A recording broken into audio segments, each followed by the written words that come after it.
बिस्मिल्लाहिर्रहमानिर्रहीम। अस्सलाम वालेकुम। एनईडी एंट्री टेस्ट प्रिपरेशन के साथ मोहम्मद हमज़ा अकील। आज हम पढ़ेंगे लेक्चर नंबर 2, जिसमें हम देखेंगे मैथमेटिक्स का लिमिट्स। अच्छा, लेक्चर नंबर 1 हमारे पास केमिस्ट्री का था। केमिस्ट्री में हमने स्टीशियोमेट्री पढ़ा था, तो वो मेरे पेज पे अपलोड है, जिन्होंने नहीं देखा वो जाके देख सकते हैं।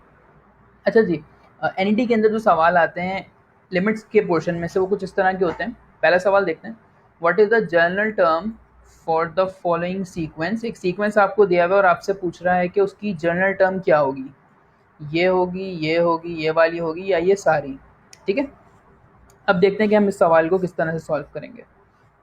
सबसे आसान मेथड तो इसका ये है कि आप पहले चेक कर लें कि ये जो आपको सीक्वेंस गिवन है वो क्या है, वो एपी है या वो जीपी है। ठीक है, एपी थोड़ा सा बता दूं आपको कि हम सेकंड टर्म में से फर्स्ट टर्म को माइनस करते हैं और उसका आंसर चेक करते हैं, देन फिर थर्ड में से सेकंड को माइनस करते हैं और उसका आंसर चेक करते हैं। यानी कॉमन डिफरेंस जो है वो सेम होना चाहिए, तो वो एपी होता है। जीपी क्या होता है, आप सेकंड को फर्स्ट से और थर्ड को सेकंड से डिवाइड करते हो, यानी रेशियो लेते हो। ठीक हो गया। अच्छा जी, अब हमने चेक किया कि 135 इज, तो हमें पता चला कि ये क्या है हमारे पास, ये हमारे पास एपी है। ओके, अब आप एपी का फॉर्मूला लगा दो एन टर्म का, T n is equal to a plus n minus one into d. हमें सारी चीज़ें पता थी और हमारे पास आंसर आ गया T n is equal to 2n minus one. ये बात आपने लाजमी याद रखनी है कि मैथ्स के अंदर अगर आप अटक गए वहाँ पे, तो आपके पास फिर बाकी पेपर आप पूरा नहीं कर सकते। तो आपको कोशिश ये करनी कि हर सवाल आपका 1 मिनट से पहले हो जाए। ठीक है, ये तो इसका एक मेथड है जो कि वैसे आसान है सवाल। आगे चलते हैं, इसका दूसरा क्या है, मेथड के using options to find the answers. ठीक है, अब हम किस तरह से करेंगे, फॉर एग्जांपल आप पहला ऑप्शन लें अपना, उसमें 2n माइनस टू इसकी जनरल टर्म है। जनरल टर्म का ये मतलब होता है कि 2n माइनस टू से पूरा सीक्वेंस बन जाएगा। अगर ऐसा है तो मेरे पास n की जगह पे 1 पुट करने से 1 आना चाहिए। n की जगह पे जब मैं 2 पुट करूं तो मेरे पास क्या आना चाहिए, 3। और n की जगह पे जब मैं 3 पुट करूं तो मेरे पास आंसर आना चाहिए 5। ठीक है, चेक करते हैं इसको ज़रा। जब मैंने इसके अंदर 1 पुट किया तो मेरे पास आंसर आ रहा है 0। तो इसका ये मतलब है कि 0 सीक्वेंस में था ही नहीं, तो ये आंसर आपका हो ही नहीं सकता। अब 2n माइनस वन को हम इस तरह से चेक करते हैं कि पहले हम इसमें 1 पुट करेंगे, 2 पुट करेंगे और फिर 3 पुट करेंगे। जब हमने इसमें 1 पुट किया तो आंसर दे रहा है 1, 2 पुट किया तो आंसर आ रहा है 3, और 3 पुट करने पे आंसर क्या आ रहा है हमारे पास 5। तो इसका ये मतलब है कि 2n माइनस वन हमारे पास क्या हो गया, इसका आंसर हो गया। ठीक है, okay, next question, find the general term of this. Again similar सवाल है, क्योंकि अपॉन में दिया हुआ, हो सकता है आपको थोड़ा सा मुश्किल लगे। इसको कीजिएगा और नहीं समझ आए तो काइंडली कमेंट करिएगा मुझे। अच्छा जी, ये थोड़ा सा चेंज है, इसमें क्या क्या है, इसमें लिखा हुआ है कि ये जनरल टर्म दे दी और आपको कह रही है कि इनमें से किसकी है। अब आप क्या करोगे, इसके अंदर तरीका बता रहा हूँ, करना आप नहीं है। आपने n जहाँ जहाँ है उसकी जगह पे आपने पहले 1 पुट करना है, फिर आपने 2 पुट करना है और फिर 3 पुट करना है। आपने चेक करना है कि ये कौन से वाली सीक्वेंस बन रही है इसमें से। ठीक है, ये भी करिएगा फिर मुझे बताइएगा, क्योंकि ये आसान सवाल है। अच्छा जी, लिमिट्स पे आ जाते हैं। पहला सवाल है आपका, that limit x approaches to infinity 3x square minus 4 upon 1 minus 2x square. अच्छा जी, सबसे पहले हम देखते हैं कि हमारे पास जो मेथड वन है, जो हम इंटरमीडिएट में करते थे, वो क्या था। उसमें हम क्या करते थे, सबसे पहले पावर कॉमन ले लेते थे। इसमें पावर क्या है, एक्स स्क्वायर और एक्स स्क्वायर क्या है, कॉमन। तो हमने क्या किया, इन दोनों को कॉमन निकाल लिया, तो हमारे पास क्या बचता है 3 माइनस 4 अपॉन एक्स स्क्वायर। जाहिर है जब इसके पास कुछ भी नहीं था तो एक्स स्क्वायर यहाँ पे डिनोमिनेटर में आ जाएगा। इसी तरीके यहाँ से भी एक्स स्क्वायर आपने कॉमन ले लिया। अब एक्स स्क्वायर से एक्स स्क्वायर क्या होगा, कैंसिल आउट हो जाएगा। ठीक है, अब हमारे पास क्या बचा, एक्स स्क्वायर से एक्स स्क्वायर कैंसिल आउट होने के बाद 3 minus 4 upon x square, 1 upon x square minus 2। अब हम ये इन्फिनिटी को पुट कर देंगे यहाँ ले जाके, यहाँ भी और यहाँ भी। तो किसी भी चीज़ की अपॉन में इन्फिनिटी अगर आ गई, यानी 1 upon infinity is equal to 0, तो वो चीज़ आपके पास 0 हो जाती है और हमारे पास एंड में आंसर क्या आ जाएगा, 3 अपॉन माइनस 2। ठीक है, ये इसका एक तरीका है। मेथड 2 देखते हैं, that is called L Hôpital rule. ये यूजुअली यूनिवर्सिटीज़ में पढ़ाया जाता है और ये काफ़ी आसान तरीका है। अब इसको समझिएगा, इसको कैसे करते हैं। आपके पास ये सवाल गिवन है, आप क्या करेंगे, ये न्यूमरेटर और नीचे वाला आपके पास क्या कहलाता है, डिनोमिनेटर। ठीक है, आपने क्या करना है, सबसे पहले इसका डेरिवेटिव लेना है। आपने इसका डेरिवेटिव लिया न्यूमरेटर का, तो डेरिवेटिव कैसे लेते हैं, 2 को 3 से मल्टीप्लाई कर दिया, पावर में से 1 माइनस कर, दैट इज 6x माइनस 0। नीचे वाले का जब आप डेरिवेटिव लोगे तो क्या आएगा, 0 माइनस 4x। आप लोग ये कर लीजिएगा, ठीक है। अब आप क्या करो, न्यूमरेटर का डेरिवेटिव न्यूमरेटर में पुट कर देंगे, डिनोमिनेटर का डिनोमिनेटर में पुट कर देंगे, तो मेरे पास आ रहा है 6x अपॉन माइनस 4x।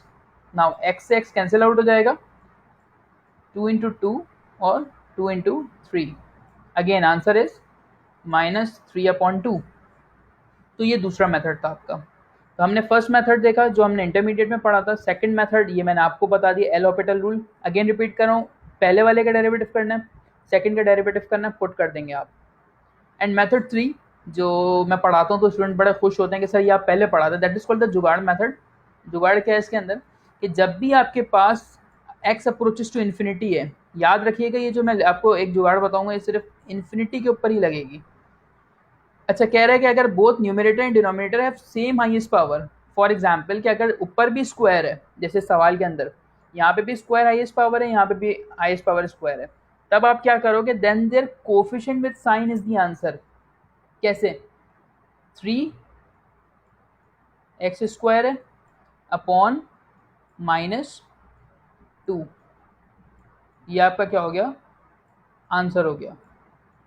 यानी ये आपके पास एक मेथड है जिसके थ्रू आप सेकंड्स के अंदर आंसर बता सकते हो। तो इसको एक बार देख लीजिएगा लास्ट में। अच्छा जी, अब चलते हैं अगले सवाल पे, that is limit x approaches to infinity x plus 1 upon x square plus x plus 1। पहला वही तरीका आपका इंटरमीडिएट वाला कि आप यहाँ से पावर देखें, यहाँ पे x कॉमन आ सकता था तो मैंने यहाँ पे x कॉमन ले लिया, x से x कैंसिल आउट हो जाएगा और आपके पास जो इन्फिनिटी है वो आप यहाँ पे ले जाके पुट कर दोगे। तो आप कर लीजिएगा सवाल को। एल हॉपिटल रूल के तहत जब हम इसको करेंगे तो किस तरह से करेंगे, हम इसको डिफ्रेंशिएट करेंगे। x प्लस 1 का डेरिवेटिव क्या होगा, 1 प्लस 0, इसका डेरिवेटिव मेरे पास आ जाएगा 2x प्लस 1, ठीक है। तो 1 तो 1 ही रहेगा और 2 के साथ मैं पुट कर दूंगा इन्फिनिटी और 1 आपके पास क्या रहेगा, 1। तो इसका मतलब हो गया किसी भी चीज़ के साथ अगर इन्फिनिटी आ जाती है तो वो हो जाती है infinity, and 1 upon infinity is always equal to 0। ये इस तरह से सॉल्व होगा। अगेन 3, इसकी भी एक जुगाड़ है कि इफ लिमिट x जो है आपके पास वो इन्फिनिटी है, तो अगर न्यूमरेटर आपके पास छोटी पावर है और डिनोमिनेटर में बड़ी पावर है और लिमिट इन्फिनिटी है, तो आंसर हमेशा आपके पास 0 आएगा। मैंने जितने भी सवाल किए उस पर ये ट्रिक वैलिड है, आप फर्दर कीजिएगा, नहीं हो तो फिर मुझे बताइएगा। छठे सवाल की तरफ चलते हैं। Limit x approaches to infinity x cube plus 2x plus 5 upon x square plus 2। Method 1 अब आप लोग खुद कर सकते हैं। मेथड 1 में क्या होगा, पावर कॉमन लेनी है आपने, उसके बाद आप सॉल्व करेंगे इसको। मेथड 2 क्या है, आपने डेरिवेटिव लेना है।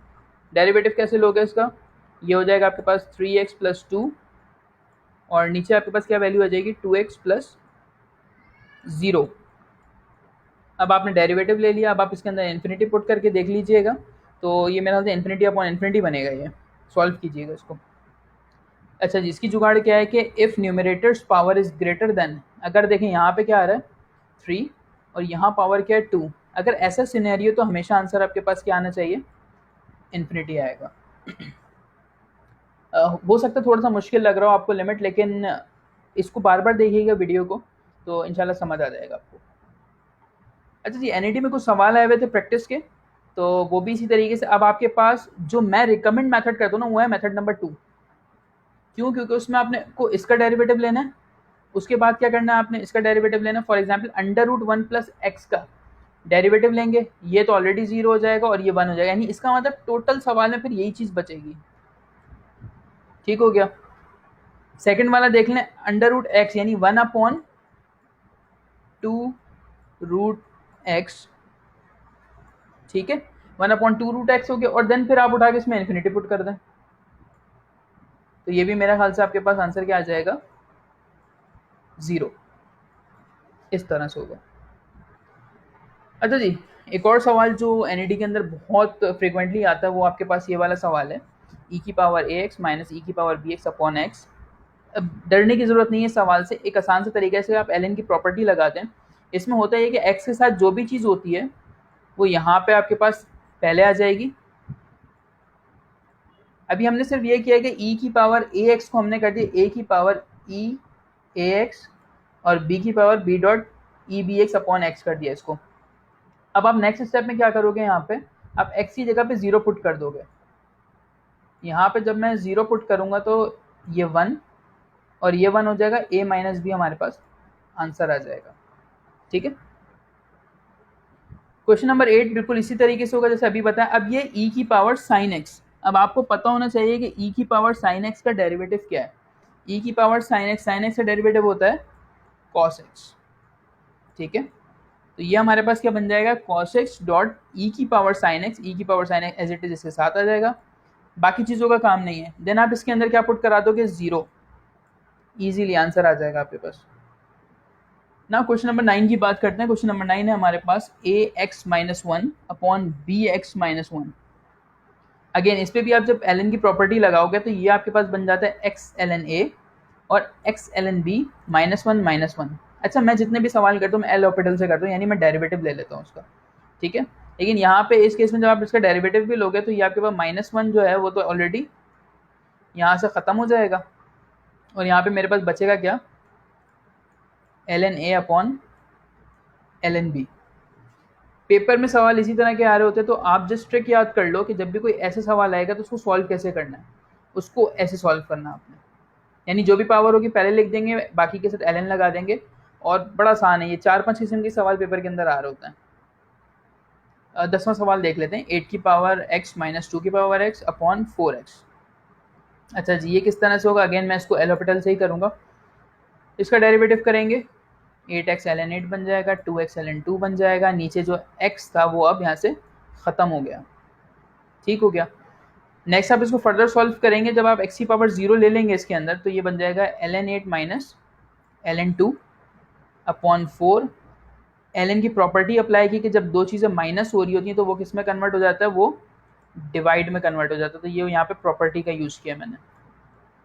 2 और 8 आपस में कैंसिल आउट हो जाएंगे, 1/4 ln 4। आप देख लीजिएगा कि आपको ऑप्शंस किस तरह के गिवन है। आपको अगर ऑप्शंस दिए हुए इस तरह के तो ये आंसर होगा, और अगर उसको सॉल्व करना है तो सॉल्व करके आंसर आ जाएगा। एनईटी में कैलकुलेटर अलाउ है तो आपके लिए मसला नहीं होना चाहिए इसका। अच्छा जी, कुछ 5 सवाल देख लेते हैं कि किस तरह से करेंगे हम इसको। Past NET questions for practice. अच्छा, 5x, अगेन इसका भी डेरिवेटिव आप लोगे, ln 1 माइनस 3x का डेरिवेटिव लोगे, पुट कर दोगे, आंसर आ जाएगा लिमिट एज यहाँ पे 0, लिमिट x अप्रोच टू 0। तो x आपके पास क्या हो जाएगा, 1, cos x आपके पास किस में कन्वर्ट हो जाएगा, चेक कर लेना, माइनस साइन x के अंदर। ठीक हो गया। इसी तरीके से इसको आप सॉल्व कर लोगे तो 1 2 3 ये सवाल और बाकी मेरी पिछली स्लाइड्स में जितने भी सवाल हैं इनको आप सॉल्व कर लीजिएगा। ये तमाम फ्रीक्वेंट सवाल हैं जो एनईटी के अंदर आते हैं। ठीक है। अच्छा, इसके बाद जो मेरा लेक्चर होगा वो सीक्वेंस एंड सीरीज के ऊपर होगा।